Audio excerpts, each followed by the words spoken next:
চট্টগ্রামে লোহাগাড়া উপজেলার চুন্তি ইউনিয়ন ফারাঙ্গা এলাকায় পশ্চিম কুল হজরত আব্দুল লতিফ শাহ মাজার প্রাঙ্গণে চতুর্থ দফা জানাজা শেষ হয়ে নিজ ভিটায় দাফন করা হয়েছে ইসকন সমর্থকদের হাতে খুন হওয়া আইনজীবী সাইফুল ইসলাম আলিফকে। দুপুর ২টা থেকে দূর দূরান্তের লোকজন জমায়েত হন লতিফ শাহ মসজিদ ও মাদ্রাসা মাঠে। ওই সময় বিক্ষুব্ধ জনতা নানান স্লোগান দিতে থাকেন। মুহূর্তের মধ্যেই পুরো মাঠ কান্নায় কান্নায় ভরে যায়।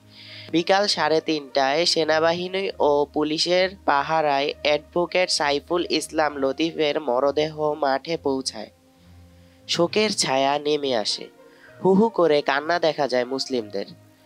লাখো মানুষের শ্রদ্ধা ও ভালোবাসায় সিক্ত হন আলিফ। আসরের নামাজের পরপরই জানাজা অনুষ্ঠিত হয়। জানাজায় ইমামতি করেন মাওলানা কাজী মোহাম্মদ বদর উদ্দিন সাইদি।